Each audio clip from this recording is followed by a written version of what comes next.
ఏ కుల్ఫీ తినాలనుకున్నారు కదా, స్వప్న దీపక్ ఇద్దరు అనుకున్నారు కదా. మరి కుల్ఫీ ఏం పెడితే వస్తుంది? ఏం కావాలి?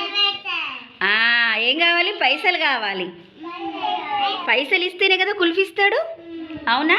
మరి డబ్బులు కావాలంటే ఈ దీపకు కుల్ఫీలు తీసుకున్నారు. డబ్బుల కోసం వాళ్ళ అమ్మ దగ్గరికి వెళ్ళిండ్రు. అమ్మనేమో నిద్రపోతుంది. నాన్న దగ్గరికి వెళ్ళండి అని చెప్పింది. నాన్ననేమో ఆవుకు స్నానం చేయిస్తున్నాడు. ఇగో ఆవుకు స్నానం చేయిస్తున్నాడా. నాన్న, మీ నానమ్మ దగ్గరికి వెళ్ళండిరా, ఇస్తుంది అన్నాడు నాన్న. నానమ్మ దగ్గరికి వెళ్ళిండ్రు. నానమ్మనేమో పేపర్ చదువుతున్నది. మీ మేనత్త దగ్గరికి వెళ్ళండిరా, ఇస్తుంది అంటారు పిల్లలకు. అప్పుడు దీపకు నానమ్మ డబ్బులు అడిగినా మేనత్త దగ్గరికి వెళ్ళిండ్రు. మేనత్త దగ్గరికి వెళ్ళేసరికి మేనత్త పైజామా కుడుతుంది.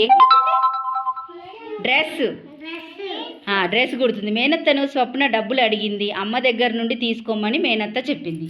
లాస్ట్కి వస్తే ఆ మేనత్త ఏమన్నది? మీరు వెళ్ళండి, మీ అమ్మ దగ్గరికి నుంచి తీసుకోండి అని మేనత్త అన్నది.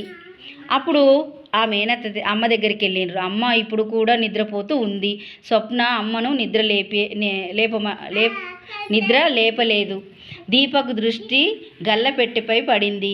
అతడు గల్లపెట్టెను ఊపి చూశాడు. గల్లపెట్టె డబ్బులున్నాయి. స్వప్న గల్లపెట్టెను పగలగొట్టింది. దీపక్ కుల్ఫీ కొరకు డబ్బులు తీసుకున్నాడు. ఇద్దరు కుల్ఫీ తినడానికి పరిగెత్తారు. దీపక్ మరియు స్వప్న కుల్ఫీ కొనుక్కున్నారు.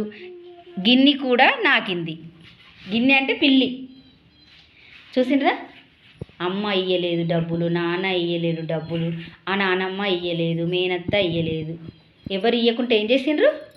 మీరు జమ వేసుకుంటారు కదా గల్లబుడ్డి, ₹1 వేసుకుంటారు కదా. జమ వేసుకోవాలా, పైసలు ఒక డబ్బాలు వేసుకోవాలా.